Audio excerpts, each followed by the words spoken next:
Welcome to Pixels to Polygons, the 40-bit adventure. I'm your boy Yang. Now I've been gaming as far back as I can remember. I'm talking about blowing into cartridges, weekend rentals at Blockbuster. Hell, I even played in the 1994 Blockbuster Video Game Championship for Donkey Kong Country. Gaming was pretty awesome back then. But gaming is really awesome today too.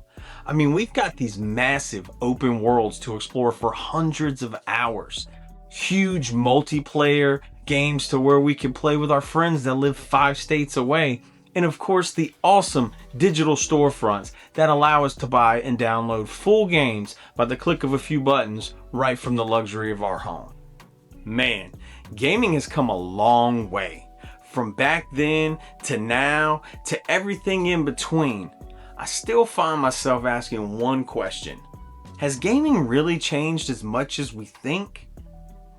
Now, whenever this conversation comes up, the first point brought up is, of course, the graphics. We went from pixels that beeped and clicked across the screen to full-blown 3D worlds. I'm talking stiff, blocky character animations to full-blown cinematic experiences that are even hang with Hollywood. I mean, hell, Hollywood's even been buying up gaming IPs for years for movies and TV shows, so obviously they see it too. Ed, I am DI0. Okay. Look, how about we call you Diana? Diana? Yeah, from now on you can be Diana. How's that fit? Diana. Now, there's no question that graphics and technology have come a long way from back in the day. But graphics are really only the surface part of the story. Early on, games had to do a lot, but with very little. Developers had to deal with all kinds of hardware limitations. And they had to come up with their own clever, tricky ways to work around these limitations to achieve what seemed at the time impossible.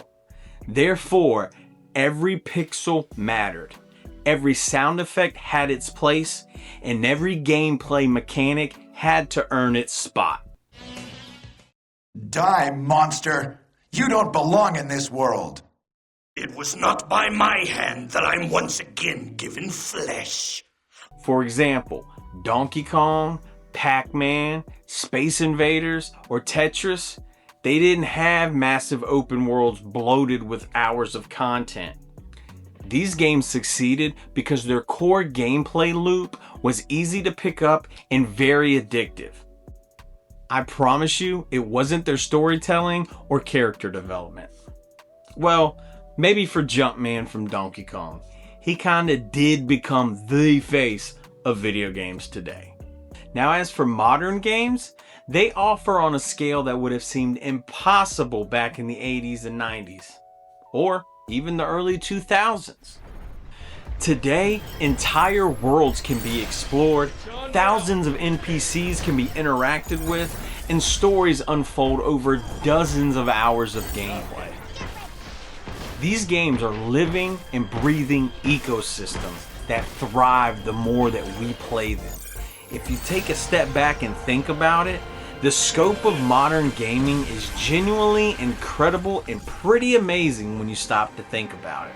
But somewhere between hardware limitations and thriving ecosystems, the gaming world changed in another huge way. It became connected.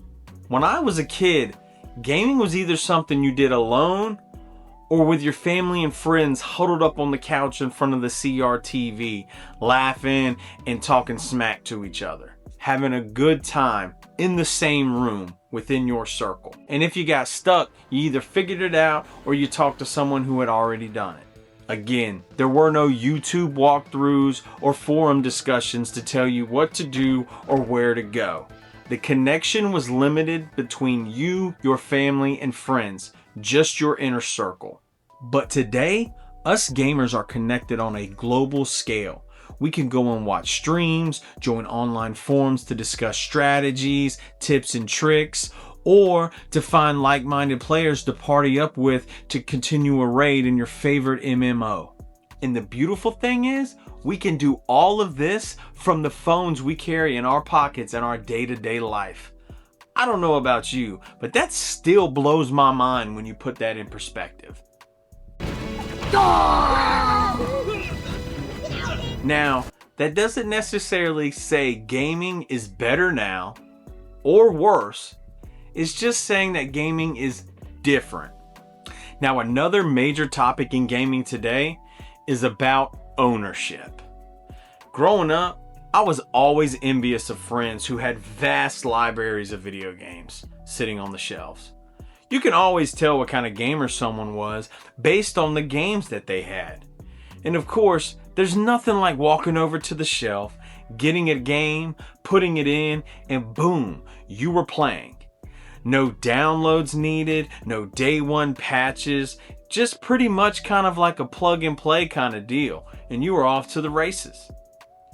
Today, gaming is definitely shifting towards a more digital approach. It offers convenience and easy access. You can have hundreds of games on a single device and of course access the library at the touch of a button. Digital gaming gives us incredible access. I have played and loved plenty of games I normally wouldn't have because of Xbox Game Pass and digital storefront sales where I got games for pennies on the dollar. And physical games give me a true sense of ownership. To me, there's nothing like going over to the shelf, looking at the spines, picking a game, pulling it out, and putting it in the console. It's a tangible connection between player and gaming, in my opinion. And now we've talked about quite a few things that have changed with gaming. But I think what really truly surprises me the most is what hasn't changed with gaming. But you know, despite all the advancements in graphics, technology, the online features, I truly believe the core reason that we still play games has stayed consistent over the last few decades. Because the truth of the matter is this: we play for challenge, we play for discovery, we play for the stories, and we play to capture that feeling when you're fully immersed in an entire another world that lets you forget any problems that you may have going on, even if it is just for a moment. That feeling cannot be replicated in any other art form or media, in my opinion.